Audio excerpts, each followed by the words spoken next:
आज हम home science BA part second में अधिगम के बारे में पढ़ेंगे। Meaning of learning. सीखना आधुनिक बाल मनोविज्ञान की एक अति महत्वपूर्ण समस्या है। इसका क्षेत्र बहुत अधिक विस्तृत होता है। इसमें बालकों के अनुबंधन से लेकर समस्या समाधान तक सभी समस्याओं का अध्ययन किया जाता है। सीखने की क्रिया बालकों एवं वयस्कों के व्यवहार और उसके मानसिक क्रियाओं के अनेक पहलुओं को प्रभावित करती है। इसमें कई सारी परिभाषाएं दी गई हैं। मैं आपको एक दो परिभाषा बताती हूँ। मैक्नो के अनुसार अभ्यास के कारण कार्य निष्पादन में परिवर्तन ही अधिगम है। एक परिभाषा और देखते हैं हम। कून के अनुसार अनुभव के फलस्वरूप व्यवहार में सापेक्षिक स्थायी परिवर्तन ही अधिगम है। इसमें थकान, कुपोषण या अन्य कारणों से उत्पन्न परिवर्तन शामिल नहीं है।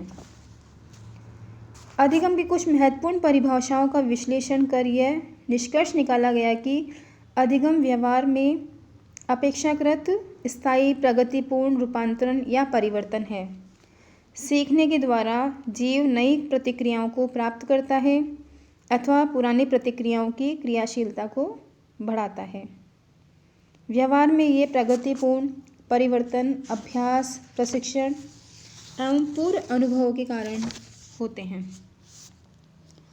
अतः निष्कर्ष में ये कह सकते हैं कि व्यवहार संबंधी निर्धारकों से उत्पन्न परिवर्तन व्यक्ति के व्यवहार का ढंग बन जाते हैं और अधिगम का क्रमिक एवं लगातार प्रयास करने से कार्य में सुधार हो जाता है। अभ्यास करने से कार्य में उन्नति होती है। व्यक्ति अधिगम के द्वारा नई क्रिया या क्रियाओं को सीखता है अथवा उनका अर्जन करता है और इसी से पुरानी क्रियाओं में भी परिमार्जन या सुधार होता है। अधिगम के प्रकार।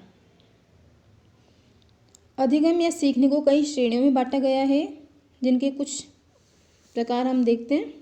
पहला है गत्यात्मक अधिगम या क्रियात्मक मोटर लर्निंग।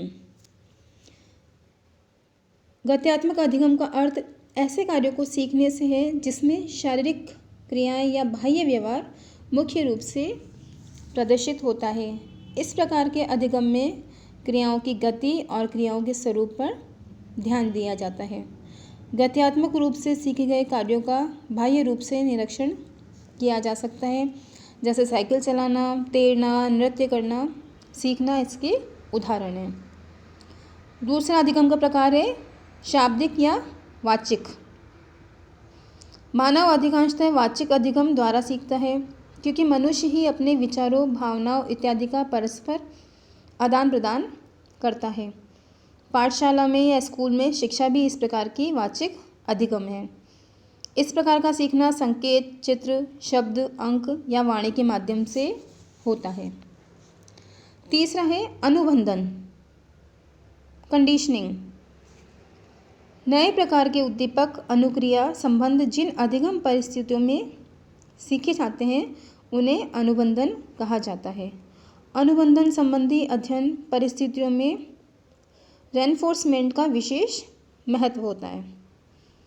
चौथा प्रकार है समस्या समाधान। इस प्रकार के सीखने में प्रयोज्य अनेक प्रतिक्रियाओं में से खास प्रतिक्रिया चुनकर क्रिया करता है। इस प्रकार के सीखने से प्रयत्न एवं भूल द्वारा सीखना भी सम्मिलित है। समस्या समाधान सीखने का जटिल रूप है।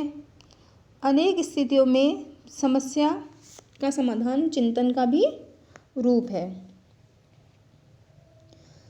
अधिगम का पांचवा प्रकार है सामाजिक अधिगम, सोशल लर्निंग।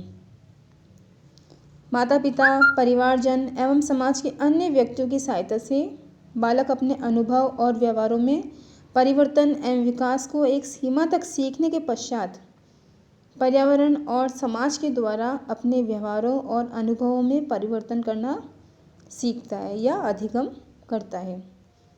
समाज में रहकर बालक समाज के अनुसार कुछ आदतें, रहन सहन, विश्वास, अभिवृत्तियाँ, रीति रिवाज आदि सीखता है।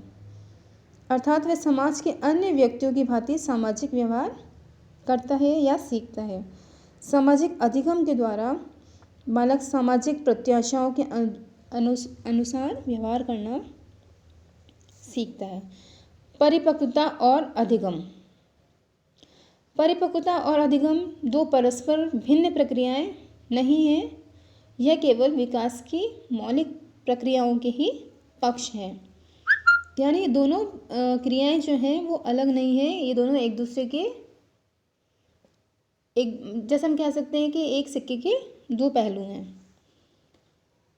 बालक के शारीरिक, मानसिक व अधिगम और परिपक्वता का प्रभाव नहीं सरल ढंग से पड़ता है और न ही दोनों अलग अलग बालक के विकास को प्रभावित करते हैं, बल्कि दोनों ही कारक विकास को एक जटिल ढंग से प्रभावित करते हैं। वास्तव में बालक के विकास को वे अंतःक्रियाएं प्रभावित करती है जो इन दोनों कारकों के मध्य अथवा इन दोनों कारकों के अन्य कारकों के मध्य होती है। परिपक्वता और अधिगम की समस्या को लेकर मनोवैज्ञानिकों में दो वर्ग हैं। पहले वर्ग के मनोवैज्ञानिक परिपक्वता को अधिक महत्व देते हैं और ये मानते हैं कि बालक के विकास में परिपक्वता अधिक महत्वपूर्ण है। इन सभी मनोविज्ञानों में गैसेल का नाम प्रमुख है जिसने इन गुणों का विकास किया। Thank you.